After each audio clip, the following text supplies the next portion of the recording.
Hello everyone. So আগের ভিডিওটাতে আমরা জেনেছি যে ইউএসএ তে কেন অ্যাপ্লিকেশন করা উচিত বা ইউএসএ স্টাডি অ্যাব্রয়ের জন্য কেন একটা বেটার ডেস্টিনেশন। তো এই ভিডিওতে আমরা আলোচনা করব ইউএসএ এর বেসিক নলেজ নিয়ে যেগুলা আপনার জানা উচিত ইউএসএ তে অ্যাপ্লিকেশনের আগে। সর্বপ্রথম আপনাকে যে জিনিসটা জানতে হবে সেটা হচ্ছে ইউএসএ কলেজ অ্যাপ্লিকেশন একটা হোলিস্টিক প্রসেস। আচ্ছা, হোলিস্টিক প্রসেস বিষয়টা যাওয়ার আগে একটা বিষয় আমি মেনশন করে দেই। বাংলাদেশে 9-10 হচ্ছে আমাদের হাই স্কুল এবং 11-12 হচ্ছে কলেজ বা আমরা যেটাকে এইচএসসি বলি বা উচ্চ মাধ্যমিক বলি যেটাই বলি। বাট ইউএস এর টার্ম অনুযায়ী 9 থেকে 12 পর্যন্ত হচ্ছে হাই স্কুল। তো সেখানে কলেজ বা ইউনিভার্সিটি বলতে ৪ বছরের ডিগ্রিটাকেই বোঝায়। কলেজ আর ইউনিভার্সিটি সেম। তো সেখানে আ স্কুলটাকে আলাদা করে কলেজ বলা হয় না। ইউনিভার্সিটি লেভেলটাকে কলেজ বলা হয় বা ইউনিভার্সিটি বলা হয়। আ এটা নিয়ে আমরা পরেও আলোচনা করব। তো এখন আসি হোলিস্টিক প্রসেস মানে কি? হোলিস্টিক প্রসেস মানে হচ্ছে এইখানে আপনার একাডেমিক ছাড়াও আপনার ওভারঅল প্রোফাইলটা ইভালুয়েট করা হয়। এখন আপনার মাথায় আসতে পারে এই ওভারঅল প্রোফাইলটা কি? এই ওভারঅল প্রোফাইলটা হচ্ছে আপনার একাডেমিক্স, আপনার এক্সট্রা কারিকুলার এক্টিভিটিস, আপনার অ্যাচিভমেন্টস, আপনার রিকমেন্ডেশন লেটার, আপনার এসেইস, এভরিথিং। এই সবকিছু ইভালুয়েট করেই আপনাকে ইউনিভার্সিটিতে অ্যাডমিশন দেওয়া হয় ইউএস এর টপ ইউনিভার্সিটি এবং কলেজে। শুধুমাত্র আপনার এসএসসি, এইচএসসি, জিপিএ 5 দিয়ে এখানে আপনি অ্যাডমিশন পাবেন না। অনেক অ্যাপ্লিক্যান্ট একটা পারফেক্ট জিপিএ এবং একটা পারফেক্ট এসএটি স্কোর নিয়েও টপ ইউনিভার্সিটি ক্র্যাক করতে পারে না। এর মূল কারণ হচ্ছে এই টেস্ট স্কোর এবং জিপিএ ছাড়াও আরো অনেক কম্পোনেন্ট আছে। যেরকম এক্সট্রা কারিকুলার অ্যাক্টিভিটি বা এসএ এইগুলো খুবই স্ট্রং হতে হবে যদি আপনি একজন এক্সেপশনাল স্টুডেন্ট হতে চান এবং একটা টপ ইউনিভার্সিটি ক্র্যাক করতে চান। তবে এই ক্ষেত্রে বলে রাখি হোলিস্টিক প্রসেস হলেও আপনার একাডেমিকই সবচেয়ে বেশি প্রায়োরিটি পাবে। যদি প্রায়োরিটি লিস্টিং করি একাডেমিক সবার উপরে থাকবে এবং তারপর বাকি লিস্টগুলো তৈরি হবে। কারণ আপনি যাচ্ছেন ইউনিভার্সিটিতে পড়াশোনা করার জন্য। যদি আপনার একাডেমিক ব্যাকগ্রাউন্ড স্ট্রং না হয়, তাহলে আপনার অন্যান্য কম্পোনেন্টস এরকম স্ট্রং হতে হবে যাতে আপনার একাডেমিকটা কভার করতে পারে। ওকে, এখন আমরা একেকটা করে ব্রেকডাউন করব। একাডেমিক্স এর ব্যাপার যদি আমরা বলি, তাহলে হচ্ছে এখানে আপনার 9 থেকে 12 এর সবগুলো ট্রান্সক্রিপ্ট ওরা ইভালুয়েট করবে এবং আপনাকে সবগুলো ট্রান্সক্রিপ্ট সাবমিট করতে হবে। এখন একটা কথা বলে রাখি, আমি বলেছিলাম যে এইচএসসির আগেই বা এ লেভেলস এর আগেই বা আপনার আলিম পরীক্ষার বা হাই স্কুল গ্র্যাজুয়েশন এর আগে আপনি ইউনিভার্সিটি এপ্লাই করতে পারবেন। তাহলে সেটা কিভাবে যদি আপনার কাছে ফাইনাল ট্রান্সক্রিপ্ট না থাকে। ফাইনাল ট্রান্সক্রিপ্ট মিনস দ্যা বোর্ডের রেজাল্টস অথবা আপনার 12 এর গ্রেড শিটের যেটা একদম লাস্ট এক্সাম হয় সেটা। বাট এগুলো যদি না থাকে তাহলে আপনি কিভাবে এপ্লাই করবেন? এখানে এপ্লাই করার সিস্টেম হচ্ছে আপনাকে একটা প্রেডিক্টেড গ্রেড শিট দিতে হবে তাদেরকে। প্রেডিক্টেড গ্রেড শিট আপনার কাউন্সিলর বা আপনার ক্লাস টিচার বা আপনার প্রিন্সিপাল আপনাকে সিগনেচার দিয়ে দিবে যে হ্যাঁ, this applicant is eligible for this kind of predicted results, যেখানে আপনাকে এইরকম একটা রেজাল্ট শিট ক্রিয়েট করে দেওয়া হবে। আপনি মোর অর লেস এই রেঞ্জের মধ্যে আপনি রেজাল্টটা করবেন। আপনার স্কোরটা আসবে ইন ফাইনাল এক্সামস এবং সেই গ্রেড শিট দিয়েই ইউনিভার্সিটি আপনাকে ইভালুয়েট করবে এবং অলসো আপনার আগের যে ট্রান্সক্রিপ্ট 9, 10, 11, 12 এর যে ট্রান্সক্রিপ্ট গুলো আপনি দিবেন, সেইগুলো দিয়েও ওরা আপনার প্রোফাইলটা ইভালুয়েট করবে।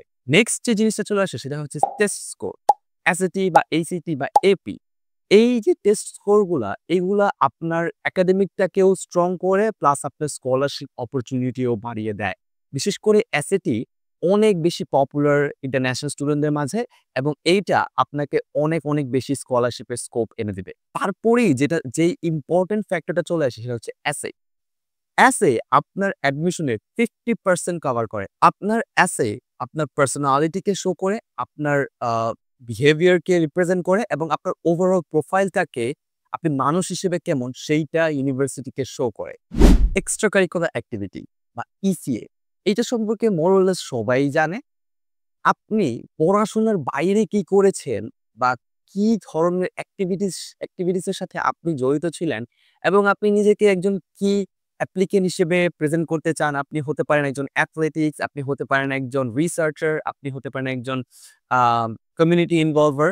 আপনি কি টাইপ মানুষ সেটাই তারা জানতে চায়। আপনি কি ভলান্টিয়ারিং করতে বেশি পছন্দ করেন? নাকি খুবই ইন্ট্রোভার্ট আপনি রিসার্চ করতে খুব বেশি পছন্দ করেন? আপনি আপনি পড়াশোনার বাইরে কি করতে পছন্দ করেন? সেটাই তারা জানতে চায় এবং এইখানে এই এক্সট্রা কারিকুলার অ্যাক্টিভিটি ইনভলভমেন্ট এর মাধ্যমেই বোঝা যায় যে আপনি আসলেই পড়াশোনার বাইরেও কমিউনিটি বিল্ড আপে অনেক বেশি strong. The next one is honours or awards or achievements. এটার মানে হচ্ছে আপনি জীবনে যতগুলো এক্সট্রা কারিকুলার অ্যাক্টিভিটি করেছেন বা আপনি যতগুলো কম্পিটিশনে আপনি কম্পিট করেছেন, সেখান থেকে আপনি কি প্রাইজ পেয়েছেন বা আ কি মেডেল পেয়েছেন সেইগুলো। বাট এইখানে আপনাকে যে একদম সবসময় টপ পজিশনে থাকতে হবে সেইটা ম্যাটার করে না। বাট আপনার হার্ড ওয়ার্কিং টা ম্যাটার করে। আপনি ওই কম্পিটিশন গুলোতে কতটুকু পর্যন্ত যেতে পেরেছিলেন এবং আপনি নিজে কতটা হার্ড ওয়ার্কিং করেছেন সেটাই এখানে খুব বেশি ইম্পোর্টেন্ট। এখন যে ইম্পোর্টেন্ট ডকুমেন্টের কথা বলব সেটা হচ্ছে রিকমেন্ডেশন লেটার। একটা টিচার রিকমেন্ডেশন লেটার বা একটা কাউন্সিলর রিকমেন্ডেশন লেটার এইটা ডিটারমাইন করে যে আপনি মানুষ হিসেবে কেমন। ধরুন আমি আপনার ব্যাপারে কি বলবো এইটা বোঝার একমাত্র উপায় হচ্ছে রিকমেন্ডেশন লেটার। একজন টিচার আপনার সম্পর্কে কিরকম ধারণা রাখে সেইটা খুবই ইম্পোর্টেন্ট ইউনিভার্সিটির কাছে। কজ তারা জানতে চায় একটা স্টুডেন্টের ক্যাম্পাস ইনভলভমেন্ট কেমন, ক্যাম্পাসের বাইরে ইনভলভমেন্ট কেমন এবং একটা টিচারই বলতে পারে একটা স্টুডেন্ট কতটুকু ক্যাম্পাস ইনভলভমেন্ট ছিল এবং তার কতটুকু আ এক্সট্রা কারিকুলার ইনভলভমেন্ট ছিল পড়াশোনার বাইরে। পড়াশোনাতেও সে কিরকম সেটাও একটা টিচার বলে দিতে পারে। এখন যে রিকোয়ারমেন্ট এর কথাগুলো বলব সেগুলো খুবই optional but it is still recommended to upload all of things. সেটার ১ম এই আসবে ইংলিশ প্রফিশিয়েন্সি টেস্ট স্কোর। আমি জানি IELTS হয়তোবা রিকোয়ার্ড, হয়তোবা অপশনাল। এটা অনেক ডিবেট হইতে পারে। বাট কিছু ইউনিভার্সিটিতে আপনি যদি SAT স্কোর সাবমিট করেন বা আপনি যদি দেখাতে পারেন আপনার কারিকুলাম ইংলিশে ছিল, তাহলে আপনাকে ইংলিশ প্রফিশিয়েন্সি টেস্ট স্কোর নাও দেওয়া লাগতে পারে। বাট দেওয়াটাই রিকমেন্ডেড।